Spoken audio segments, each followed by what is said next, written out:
There are traitors inside the Trump White House. Some describe Grover Norquist as looking like a teddy bear due to his soft brown beard and round glasses. He's also been likened to a rock star and a political puppet master. But others have compared him to a warrior monk in a quixotic quest to defeat taxes. That's all to say that he doesn't come across as the anarcho-capitalist power player that he is, and one of the most powerful yet unelected Republicans in the country.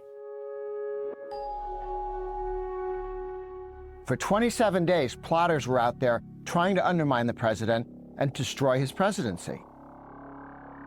As you just heard, Norquist has been on a tear, recently calling out the traitors in the White House who are rumored to be considering raising taxes on the rich. An idea MAGA spirit animal Steve Bannon has been talking up on outlets like NPR. I didn't say we were not going to have a little resistance to this. The math simply doesn't work.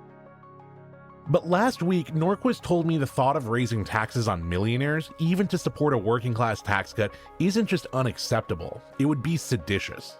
What was the advice that Trump's little basement people were putting in? The coup plotters who wanted to take over his presidency and run it themselves because they were smarter than him? That's treason. You heard a lot of Grover Norquist in the last episode of Tax Revolt about his role in radicalizing Republican politics. But what we didn't get into is that he was the political mastermind behind the George W. Bush tax cuts. Enough is enough, folks. It's time to give our folks some tax relief in America. Grover Norquist was raised in Weston, Massachusetts, an affluent suburb just outside of Boston. And he learned how to be a political brawler at a young age. When he was 9, his father Warren would pick a random passage from the encyclopedia and ask a young Norquist to deliver a 1-minute speech on the topic. He'd do this again and again and again.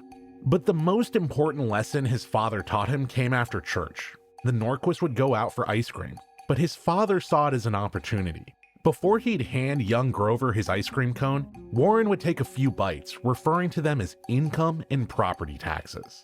To Grover, the lesson was clear. Taxes are theft. It was a conservative stance, but that didn't keep him from embracing some parts of the counterculture. In the 1970s, Norquist grew his hair out long and attended Harvard. But while his peers were heading to rock concerts to drop acid, Norquist went out west where a revolution against taxes was taking place. And there, he'd finally meet the man himself, Howard Jarvis. I had dinner with him in Salt Lake City. Yeah. With the Utah taxpayer people, because he was a Jack Mormon, and everybody in Utah was trying to find out whether he's going to try and have a drink at dinner. Seeing the success of Jarvis's tax revolt and the mass appeal of tax cutting, Norquist thought, great, this is another way in which we can borrow a tactic from a successful movement, a populist anti-property tax movement, but maybe some of these tactics will work for us in protesting against federal taxes. That's Isaac Martin, a professor at UC San Diego and the author of The Permanent Tax Revolt. Martin says that in the 80s, activists like Norquist channeled the thunder from Prop 13 into a new movement against the IRS, the income tax, and the estate tax. The same networks, some of the same telephone trees get activated.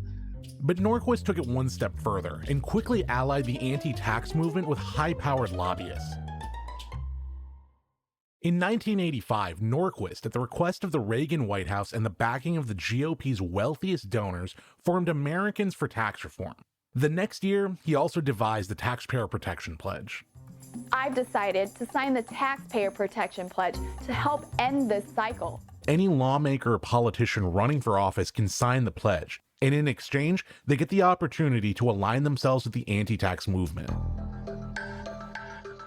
And I have just signed the Taxpayer Protection Pledge. Hands, how many of you have signed Grover Norquist's Taxpayer Protection Pledge? Today I'm signing the Taxpayer Protection Pledge. But breaking the pledge can mean political suicide. Perhaps the most famous casualty being President George Herbert Walker Bush.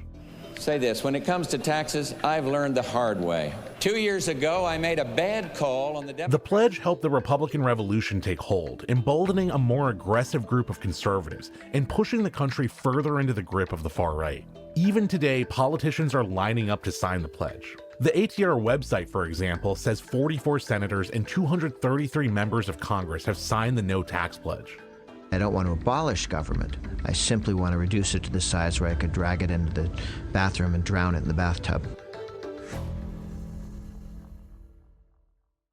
Norquist's plan for America doesn't stop with tax cuts. To accomplish his mission, Norquist has enlisted some powerful and wealthy allies.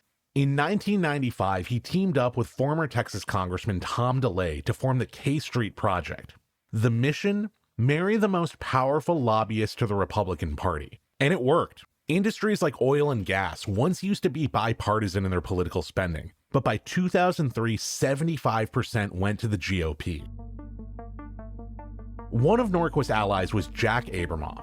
Abramoff is considered one of America's most notorious lobbyists, and Norquist was his accomplice on a scheme to overbill Native American tribes for lobbying services, pocketing the extra cash himself. The committee launched an investigation into allegations of misconduct made by 6 Indian tribes against their former lobbyist, Jack Abramoff. Grover Norquist is central to the story of the anti-tax movement, which makes him central to the story of how we arrived at this political moment. And you can't tell this story without him. For weeks, we'd been trying to get in touch with him. Then, a couple weeks ago, our luck changed. Hi. Great to meet you. Okay, does this room work for you? Yeah. On a Friday morning, I got a call from Americans for Tax Reform. Grover wanted to talk to us, so I headed down to the Americans for Tax Reform office. From the Levers Investigative Newsroom and PRX, this is Tax Revolt. I'm Arjun Singh. Do you believe corporations are benevolent? They talk about oligarchy a lot right now, specifically tech oligarchy, the influence of billionaires and money in politics. Do you think that's a problem too? Money in politics is a huge problem, and the people with the most money is called the federal government, and then state governments, and then city governments. And they use that power all day for political purposes to maintain themselves in power. And they produce nothing. To Norquist, and honestly the soul of the modern anti-tax movement, the problem isn't large companies manipulating politics. The problem is the government's monopoly on violence. Nobody's going to drag you jail for not using Google, he told me. Yes, monopolies are always a problem, but monopolies only exist with government force behind them. There's only one city, there's only one state, there's only one army. And they will shoot you if you think there should be 2. I don't like monopolies propped up by guns, and I don't believe that they're monopolies without being propped up by guns. To Norquist, the invisible hand of free markets is enough to keep companies in check. But the only thing he thinks can keep the government in check is tax cuts. To this day, Norquist travels state to state to advocate for tax limiting measures, just like Howard Jarvis did before him. His goal? Abolish the income tax in every state. Then abolish the IRS. Then, well, who knows where he'll go from there. But the question on my mind is Norquist's grip on the nation as strong as it used to be? Your career in politics, we were talking about Howard Jarvis when you started, but one thing, I saw how passionate you got about the populist spirit that was within Proposition 13. What did you learn from that 1970s tax movement era? And do you consider yourself a populist? No, because populism usually means stupid things that are popular. Mm-hmm. You don't refer to popular things as populist, just bad ones that are popular are seen as popular. And it's also a way to discredit mass movements or things that are deeply held by many people. Oh, it's populist, meaning stupid. I'm a limited government Reagan Republican. What I picked up from that period was that when the voters are united in their class interests as voters, as citizens, against the state in its class interest as the state, we can win. And central to that is to have the tax issue be a broad-based issue. This is seen now in the work that I'm doing now many years later in moving states from graduated income taxes to flat rate taxes to zero, zero being my favorite. Once you get to a single rate tax, you unite the interests of taxpayers as taxpayers.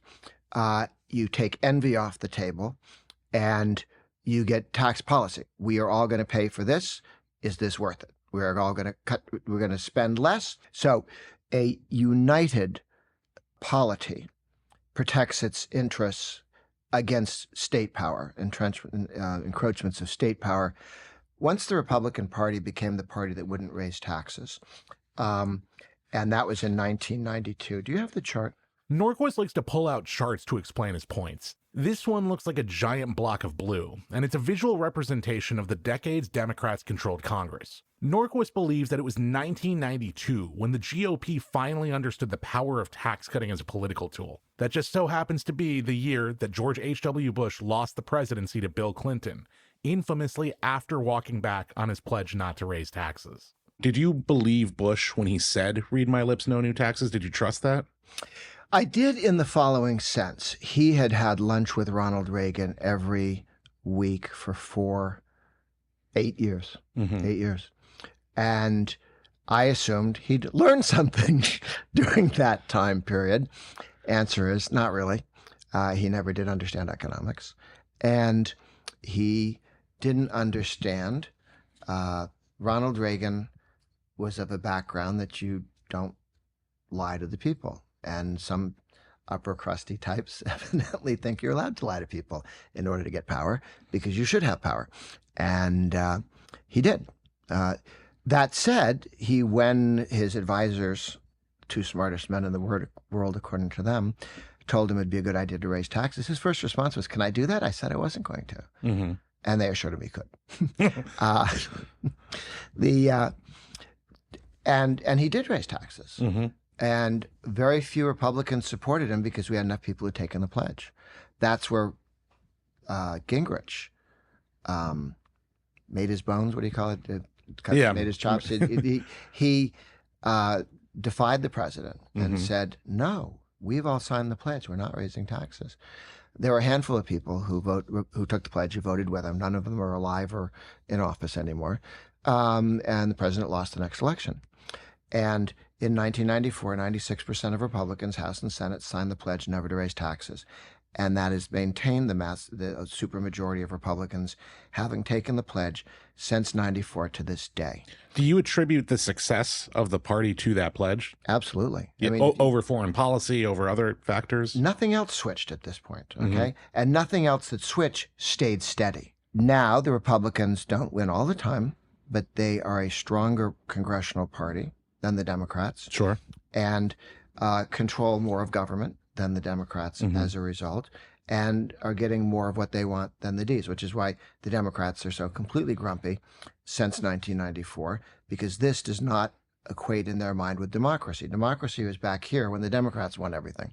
That was democracy. What was this time period like for you? I mean, you have this chart outlined right here in front of me, and you see a visual shift from a big block of blue 40 years into red. The Clinton years, I know you were doing these things, Wednesday meetings. What I was inspired to do, the center-right meeting, was two insights. One, all the meetings I'd ever been to, I made a list of what killed them. And I said, what if we had a meeting where we didn't do those things? And we made a meeting for center-right activists that where you talk for 3 minutes. You talk about the future. You talk about what you're doing. There is no arguing. There is no vote. There is no decision made by the group. You are to inform others of what you're doing, because in a movement, everyone needs to know what everybody else is doing. They don't have to agree. They don't have to go work for you. They don't have to do what you want. You don't have to do what they want. You could say, that's not of any interest to me in the world, okay?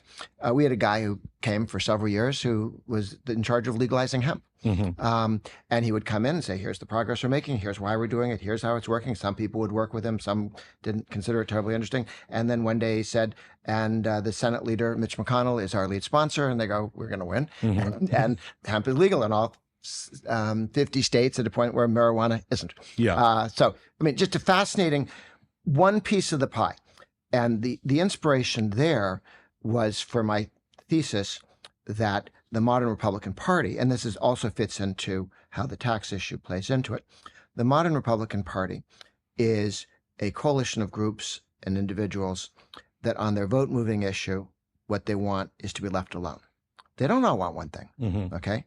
Some people leave my money alone, leave my property alone, leave my children alone, let me educate my own children, let me homeschool, let me decide what vitamins I'm going to eat. Let me ride a motorcycle without a helmet. Back off. Here's their coalition. Everybody around the table wants something from the state. The trial lawyers, the big city political machine people, the government employees, government contractors, the two wings of the dependency movement, people locked into welfare dependency, people who get rich running their welfare dependency of other people, all the various groups that want to tell people how to run their lives. So around that table, those people don't agree, except they want the state to give them something. Give me attention, tell me I'm swell, give me money, give me power over other people. And our job is to stop throwing money in the center of that table. So those are the two coalitions, and not raising taxes pleases everybody in the center-right coalition, because nobody needs the government to do anything to give them things, or wants to, and they all prefer lower taxes to higher taxes. And it cuts off the lifeblood of the state in funding the political movement of the left. I read about you in books when I was in high school. It's really interesting to meet you in person, but you had been described by journalists, by some Republicans, terms like anti-government and agitator. How do you feel about those descriptions, even from fellow conservatives and Republicans? Well, I'm against overpowering government. I'm for constitutional government. I think we should have an army to keep the Canadians on their side of the border. I think enforcing contracts makes some sense. There's a rather limited number of things I think make sense for the government to do, but I'm not against government. I know the left does. It's a weird thing the left does. You should lose weight. Are you for me disappearing? No, that wasn't. That's a different thought. What was the other one? Activist? Agitator. No, I'm an activist. I don't agitate. We create mechanisms to inform the electorate about what's being done to them. Sometimes people don't know how they're being damaged by the state in different ways, regulatory burdens that, people didn't know what the cost of trucking regulation and airline regulation was until people actually, on this one, I sat down with Ted Kennedy's guys and Ralph Nader's guys and me with the National Taxpayers Union. We had this very interesting left-right coalition of people who wanted to deregulate trucking, airlines, railroads, buses, because it dropped the price for everybody. The Kennedys wanted to smash the Teamsters because they hated the Teamsters Union because Teddy Kennedy's brother hated the Teamsters. Yep. And Nader hated the Teamsters and the trucking companies who were dividing the loot up from the monopoly rents they had. And I wanted everyone to have lower taxes and free markets. So, and it was a very good coalition we put together. But we had to explain to people, because they didn't know that airline prices could go way down, and they did. We democratized air flight when we did that. And the costs of trucking dropped 20% in the country for everybody, for goods and, it's amazing, good stuff. So that was, you had to explain to people, and we did that by, first we deregulate airlines. And then all the chattering classes saw that. What was that? How come all the prices went down? Well, we just deregulated airlines. And trucking is the same thing. Oh, okay. Then all of a sudden, the Gilded Lilies were willing to help on trucking because they realized this was screwing people. So sometimes you have to explain to people, this is what the problem is, and can you see this? I can't tell you have to see it. I have to show you so that you see it, you understand it. And the other is to do it in a way that you can articulate. The Taxpayer Protection Pledge allows you to walk into a voting booth and vote for the Republican because he's not going to raise your taxes. Do you feel it's as powerful within the Republican Party today, a party that is very clearly dominated by Trump and his own kind of gravity? Is the pledge still relevant in politics today? Oh, I get asked that question every time people want to raise taxes. And every time that's been true. I've been told that pledge was dead and that I was dead when we fought Bush, when we who's still standing, when we fought Obama when he wanted to raise taxes, and we took $2 trillion off the table because the pledge, $2 trillion in savings. That's not bad. And they were sure that we were going to get one, but not the other. I got two. Each time there's been a fight, and actually, there's much more unity against this. I used to fight you. I had senators fighting me. I had the senator from Wyoming, who passed away recently, was a big advocate for higher taxes. And there's no U.S. senator going, we must have higher taxes. There used to be several. Bernie Sanders? Oh, I'm sorry, Republican. No, I see. No Republican. I can't help the Democrats, I'm afraid. So actually, the Republican Party is much more united, and now more likely to be in power at the state level. What's the broader vision? Politically or economically, what is American for tax reform about? Freedom. That's what it comes down to? Just freedom, yeah. I don't care what religion you want to be. I think you should be free to be whatever religion you want. I don't care what sports you want to play. I don't care what kind of house you want to have. I don't care what car you want to drive. I don't care what books you read. I want you to be able to do whatever you want to do as long as you don't poke other people in the eye. And the tax issue is a means of achieving freedom? Yes. Taxes defund the state, and the state is an awkward entity that can't do certain things, okay? Sometimes, we'll have the government do this. And the answer is you can't use that. You can't use the government to do that. No, we're going to have the government educate people. We've tried that. And a government monopoly, educate children. That doesn't work. It's like somebody, you can be very well-meaning and walk in with a baseball bat and offer to remove somebody's kidney for them. But it's not going to work because a baseball bat is not the way to remove a kidney or your appendix. And government is not the way to achieve most of the things that government claims it can achieve. After a while, it's like the child who tells you can do things and he doesn't really know how to do them. You had asked about the power of the pledge. Yeah. Okay. 2/3 of Republican, look at all the Republican governors, 2/3 have signed the pledge. There's only one Republican governor in the whole country thinking about a tax increase in Nebraska, and they're not going to let him do it. He's having impure thoughts at present. South Carolina will this year pass a law to go cut the budget and then go down to zero income tax. And the way they do that is they limit spending. They put a cap on spending, and when revenue comes above that, some of it goes to the teachers union, and the rest of it goes to permanently reducing the income tax until you get to zero. After the break, I'll ask Grover Norquist what he thinks about the Trump administration's tax cuts and the rumors that some in the White House want to raise taxes on the rich.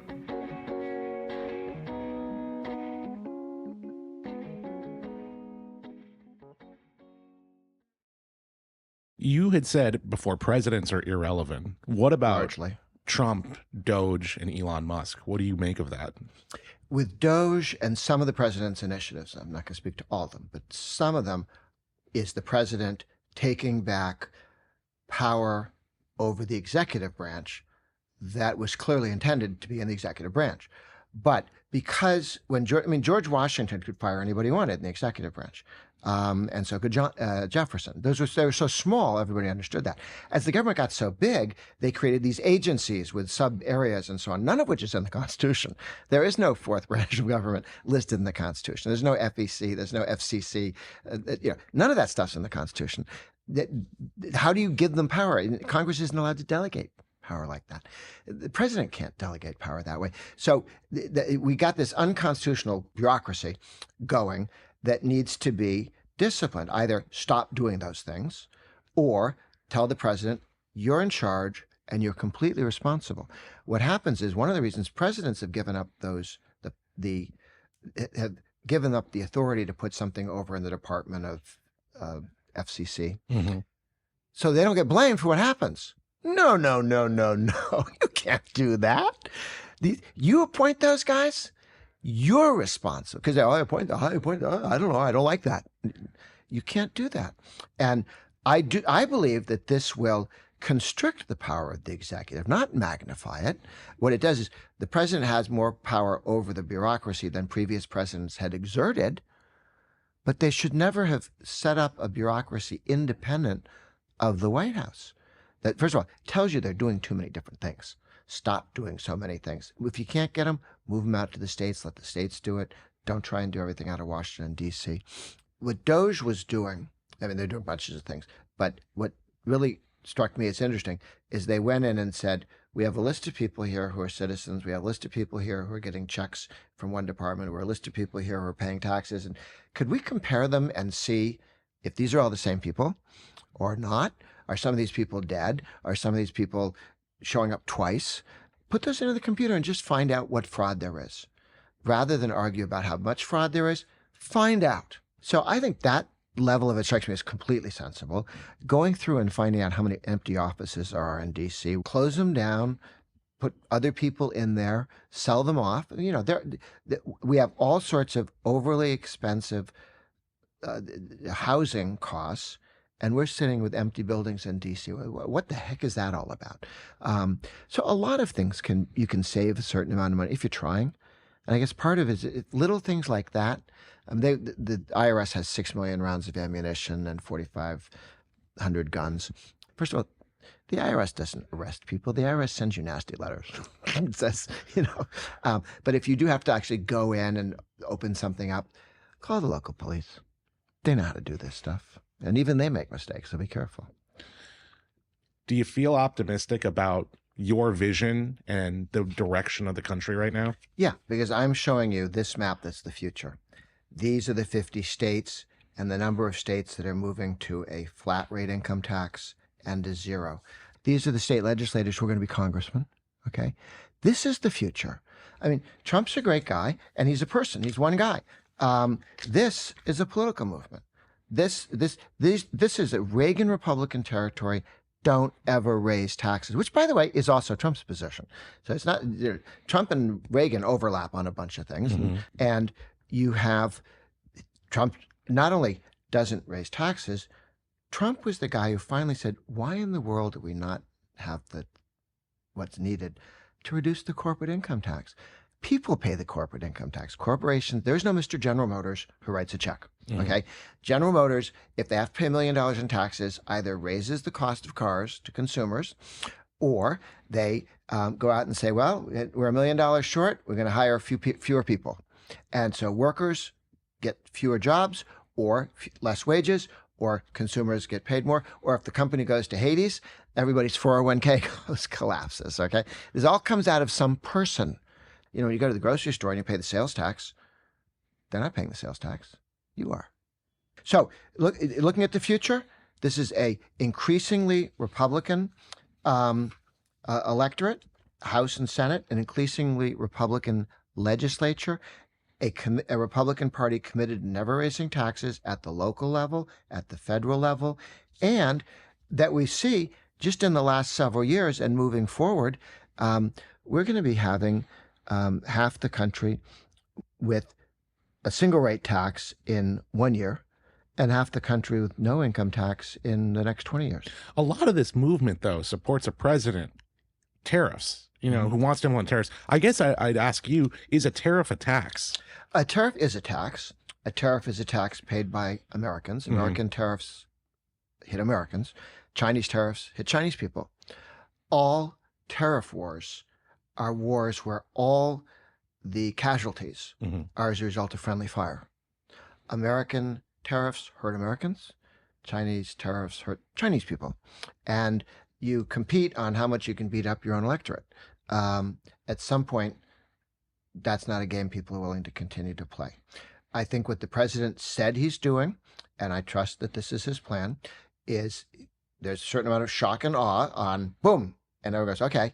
And he says his goal is zero tariffs all the way around, zero barriers to trade. And he's cutting deals along those lines as discussed with Japan seems to be making progress. And I know it's been no end of problem getting Japan to accept our rice for reasons I've never understood. They say, oh, nobody likes it. Well, then you don't need to keep it out, do you? If nobody likes it. You had recently said you thought there were traitors in the White House, right? Who are you referring to? Coup leader. Well, the people who are quoted in all of the establishment newspapers as saying, staffers in the White House, who are not to be named because they don't want to be in trouble, are telling us that they want to raise taxes and that they should, and that many Republicans want to. And so I get all these calls saying the White House is telling us that all these Republicans want to. I said, name them. And I have chased down most of these rumors about Republicans who are supposed to be for tax increases, and the people in the White House claiming to have that level of support were lying to the press. They said J.D. Vance wanted to raise taxes on the wealthy to fund tax cuts for the middle and low income classes. Do you think that was a lie, or do you think J.D. Vance's position is... J.D. Vance has signed the pledge, and I assume he's an honest man and would keep it and would not do that. Do you believe those reported? I do believe, because I've heard it from several sources, that several of the staffers at the White House were promoting the idea of, okay, they were trying to be too clever by half, and they were ill-informed. They said, here's what we'll do. And they thought they were the first person to ever think of this idea, okay? Which is, you're going, you're kidding me. My 16-year-old daughter has more sense. Not my 17-year-old daughter, but my 16-year-old daughters. They said, here's what we'll do. We'll raise taxes on high-income people, which is the top rate individual rate. Problem number one, that's the rate paid by small businesses. That's the rate paid by pass-through corporations. That's the rate paid by subchapter S corporations. That's like 5 million significant median-sized firms pay them. So that's where the money comes. You're not attacking a person. You're attacking small business. So this bozo, I have a populist idea. Let's play Smash Mouth with every small business in Main Street. That's clever. You're a genius. Go away. But two, he said, here's what. All the media will talk about how wonderful we are if we have a little teeny tax increase on high-income people and businesses, sorry about that, and small businesses, sorry about that. And then the press will write about how swell we are and how we're not just for cutting taxes on the rich. The ad that was used by Bill Clinton to destroy George Herbert Walker Bush said two things. Same ad. He wanted to raise taxes, the bum. And two, he didn't want to raise taxes on the rich. So he had a bill to raise taxes on the rich, and he was attacked from the Democrats for raising taxes in general, and two, not raising taxes on the rich, because he didn't raise taxes on the rich as much as they wanted to. So we've had a test case. How did the Democrats respond? And did anyone in the media say, that's the most dishonest ad I've ever seen in my life? Or at least misleading a little bit, just a teeny bit misleading? No, nobody in the press said it was misleading. And nobody on the left goes, oh, that George Bush, what a guy. So the politics of this is that you had some people who evidently don't remember back very far. This stuff's all online. You don't have to have lived through it to have learned that George Walker Bush, who should have had on his tombstone one Cold War, kicked Iraq out of Kuwait. Okay. Instead, it says liar, raise taxes. Really? You want to do that to Trump? Trump campaigned saying more times, I'm cutting taxes. At this point in the interview, I want to point out that Norquist is getting mad as hell just over the sheer idea that Republicans might raise taxes. And he's not exactly raising his voice, but it's both passionate and a little terrifying. And then, like it's nothing, he pulls it back and is as pleasant as ever. The good news is, when I talk to the House Republicans, leadership, Senate, all these guys, people around the country, Treasury, everybody gets the joke that that tax increase would kill jobs. It would be bad for the economy. And, oh, but it's just a little tapeworm. Don't swallow tapeworms. Don't, even the little ones. Well, Grover Norquist, thank you for being on the show. Good to be with you. It's been 47 years since Proposition 13 passed in California, and the tax revolt is now mainstream. Even some Democrats still brag about voting for an extension of George W. Bush's tax cuts. But despite the overt pledges politicians have made to people like Grover Norquist not to raise taxes, a lot of people seem to like the things taxes pay for. A poll published earlier this month by the Kaiser Family Foundation, for example, found 61% of respondents opposed to the deep cuts Trump and Elon Musk are making to federal agencies. In the same poll, a majority said this defunding of the government will have a negative impact on public health and our ability to combat infectious diseases. In another poll published in March, 51% of Americans said they thought Trump's cuts to the government would hurt the economy. But these polls have also revealed the allure of the tax cutters' messages, that the government is too big and sprawling, and that there's fraud and waste. In multiple polls, a majority of respondents also said that they agreed with limiting waste, fraud, and abuse, but that it wasn't a reason to dismantle the administrative state. Then there's polarization. Unsurprisingly, Democrats and Republicans are on completely opposite sides, with the Republicans overwhelmingly in favor of what DOJ is doing. It could be seen as a major victory for Grover Norquist, except that the government hasn't actually become smaller. And despite Trump's efforts, it's congressional Republicans who are worried about shrinking the government and cutting off the services their constituents rely on. The anti-tax and anti-government coalition appears to be fraying. Maybe America isn't a nation of tax cutters after all.